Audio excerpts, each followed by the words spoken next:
Bonjour, je vous dis bonjour pour vous accueillir aujourd'hui à cette conférence organisée par le Morocco Government Council en partenariat avec Hub Africa et My Green Africa et My Smart Africa. Aujourd'hui pour promouvoir les opérations durables, les bâtiments durables. Et nous aurons l'occasion aujourd'hui de remettre 3 certifications à 3 champions marocains qui sont engagés dans le développement durable et qui vont partager avec nous leur engagement et ce que ça leur a apporté cette démarche de la certification en qualité environnementale. Merci. Bonjour, je vous remercie d'être présent autour de cette table ronde. Donc je vais vous poser des petites questions. Quelles sont les raisons de votre engagement dans la construction durable? Peut-être l'IUR veut parler. Bonjour, Mamoun Belmejdoub, responsable des moyens généraux de l'Université internationale de Rabat. Donc l'université s'est impliquée dans la démarche HQE par cohérence dans tous ses projets, avec tous ses projets, c'est-à-dire que l'université est une université innovante, une université dont certaines formations s'inscrivent justement dans le développement des énergies renouvelables à travers l'école des énergies, ou sinon la construction durable avec l'école d'architecture de l'Université internationale de Rabat. Et donc c'est dans cette cohérence-là que l'université s'est inscrite dans la démarche HQE, dans la réalisation de ces bâtiments. Donc il y a eu déjà le bâtiment d'enseignement 2, premier bâtiment réalisé en Afrique, certifié HQE.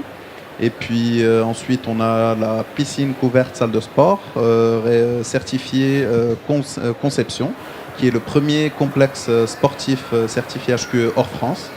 Et puis, donc aujourd'hui, on se voit remettre le certificat HQE de la résidence universitaire 3. Quelle meilleure occasion que la COP22 pour recevoir ce certificat. Merci, Monsieur Bennani. Oui, bonjour. Je suis donc directeur général du projet Sindibad à Casablanca, qui est un projet intégré avec plusieurs composantes, parc d'attractions, résidentiel, hôtel. Nous étions sur un site naturel déjà exceptionnel, d'exception sur un foncier de 22 hectares. Et nous avions choisi délibérément dès le départ de concevoir un projet différent, unique. Donc nous avions missionné un architecte qui est le cabinet Philippe Madec, français, parisien, et qui est lui-même dans tous les aspects de développement durable depuis au moins une vingtaine d'années, et qui a été précurseur, pionnier dans ces aspects de développement durable. Donc le master plan qui a été conçu au départ déjà intégrait les aspects de respect de l'environnement, de qualité de construction durable, etc. Et puis ensuite, au fur et à mesure qu'on a commencé à réaliser le projet, nous n'étions pas dans une démarche HQE, mais nous avons remarqué que nous pouvions peut-être décrocher le label et être le premier projet résidentiel au Maroc à être livré avec le label HQE. Donc nous avons initié la démarche tardivement et vu le niveau de prestation que nous avions déjà conçu au départ, nous avons pu décrocher ce label-là et nous sommes très fiers aujourd'hui d'être ici et de pouvoir donc accueillir ce certificat. Et c'est de la fierté pour nous et ça nous pousse à continuer sur les autres phases parce que c'est un projet qui est étalé sur 4 phases. Nous sommes qu'à la première phase. Donc la première phase sera labellisée et tout le projet sera labellisé HQE. Voilà. Merci d'être avec nous, merci de nous avoir répondu. Monsieur Essaoui, vous pouvez nous dire quelles sont les raisons de l'engagement de la BMCE dans la construction durable? Merci, je m'appelle Monsieur Essaoui, je suis responsable du pôle logistique de la banque. Pour la BMCE, la démarche était naturelle. Il faut savoir que la BMCE a été certifiée ISO 14000 depuis pas mal d'années, je pense depuis l'année 2008.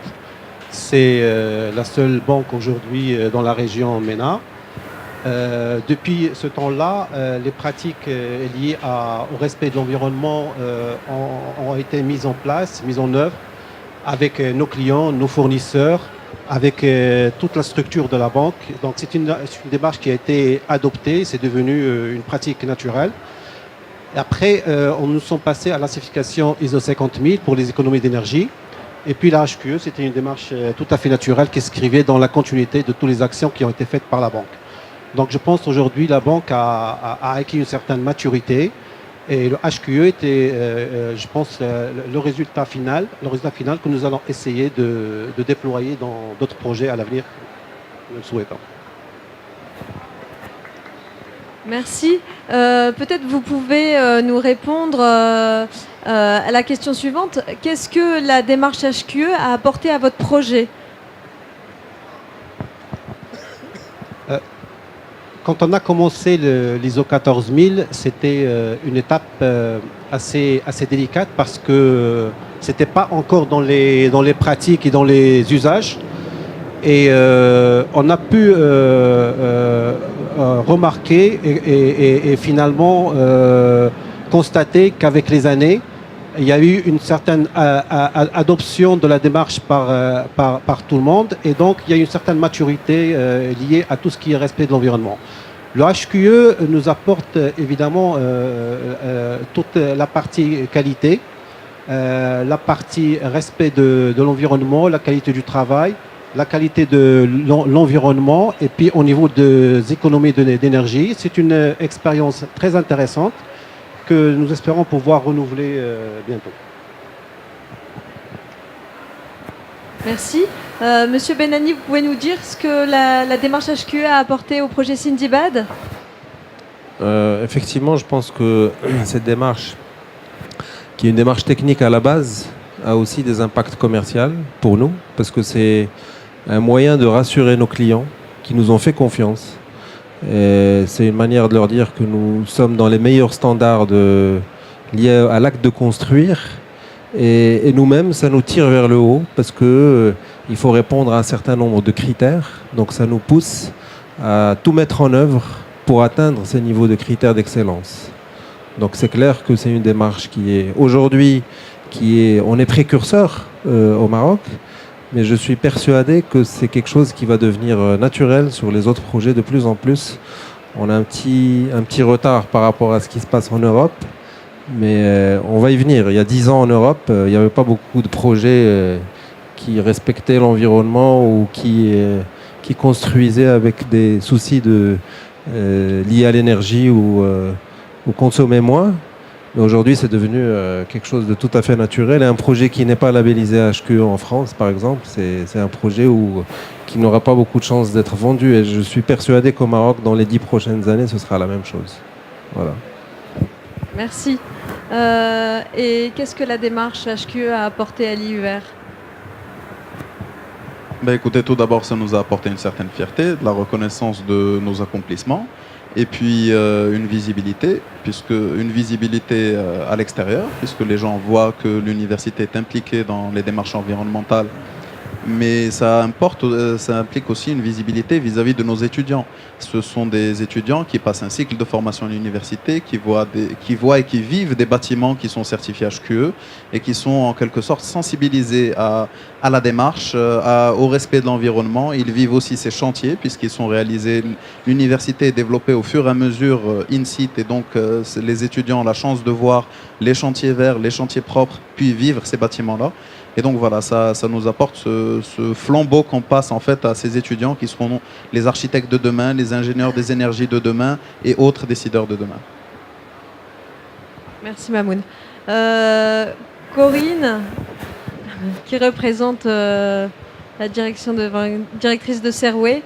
À votre avis, qu'est-ce que la démarche HQE apporte au secteur de la construction au Maroc ? Merci Mathilde.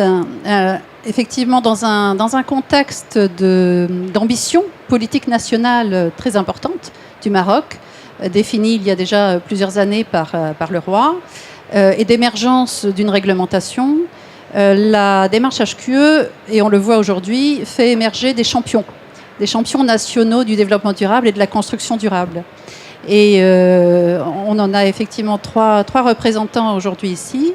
Et ils peuvent aussi témoigner, je pense, que ce que HQE leur a apporté, c'est une méthodologie, une feuille de route pour avancer vers leur ambition, qui aide en particulier les équipes à se mettre en ordre de bataille pour y arriver.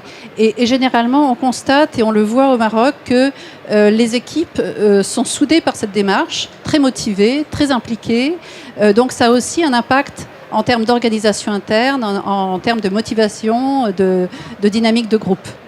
On voit également émerger de bonnes pratiques en matière de construction. C'est une démarche volontaire qui va au-delà des réglementations et qui fait émerger des bonnes pratiques. Un exemple, il n'y a pas de réglementation acoustique au Maroc. Or, dans la plupart des projets, on voit une attention importante portée à l'acoustique. Donc on voit que le marché de la construction marocain progresse indépendamment d'une réglementation grâce à la certification HQE. Et puis dernier point, je pense, il y a un accompagnement humain qui est important au travers de notre réseau de référents certification HQE qui s'impliquent sur ces projets aux côtés des maîtrises d'ouvrage et qui leur apportent leur expertise et qui leur permettent d'optimiser la démarche. Et puis également au travers des auditeurs qui sont des auditeurs tierces parties indépendants qui se déplacent systématiquement sur site, qui rencontrent les équipes et qui ont un rôle pédagogique essentiel également. Merci Corinne. Je pense qu'il est aussi nécessaire d'impliquer et de poser la question à un professionnel et un expert de la construction durable. Donc justement, quel est le rôle d'un professionnel dans cette démarche ? Merci Mathilde, merci à tous pour les contributions dans le cadre de ce séminaire. En effet, donc en tant qu'accompagnateur et conseiller dans la démarche haute qualité environnementale et de la construction d'une manière générale, nous accompagnons les maîtres d'ouvrage à choisir, à identifier les priorités dans leur politique environnementale liée à la construction et à l'aménagement de manière générale, à mettre en place les outils en termes de management, mais également les outils techniques avec les partenaires, les ingénieurs, les bureaux de contrôle, l'ensemble des acteurs de la construction, pour s'assurer que les objectifs visés par le maître d'ouvrage soient bien garantis et assurés le long de l'opération. Une démarche finale qui arrive à la livraison des bâtiments, c'est bien sûr pérenniser les performances d'un bâtiment et donc maintenir son niveau de performance le long de sa vie, de sa durée de vie, sur les notions d'énergie, les notions de santé, de confort, de bien-être, mais également d'économie sur les ressources, donc dans le respect de l'environnement. Donc voilà d'une manière générale. Et en effet, la reconnaissance de la certification référent HQE apporte une garantie au maître d'ouvrage d'être entouré par un professionnel qui connaît le sujet, qui peut le conseiller en toute connaissance de cause des risques qu'il peut porter, que ce soit sur la conformité technique, mais également la conformité en termes de communication et de management de projet.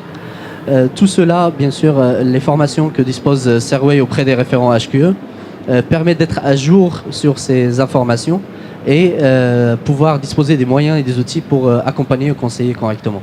Voilà, de manière générale. Je profite donc pour remercier l'ensemble des acteurs de nous avoir fait le plaisir d'être autour de cette table, de témoigner sur cette démarche de certification haute qualité environnementale. Merci à l'organisme de certification, merci à Mathilde pour l'animation et merci encore une fois d'avoir donné le chemin, de montrer le chemin pour un bâtiment, pour un Maroc durable et pour un secteur du bâtiment durable. Et pour l'ensemble de la population pour qu'elle puisse avoir accès à ces bâtiments durables au Maroc. Voilà, merci.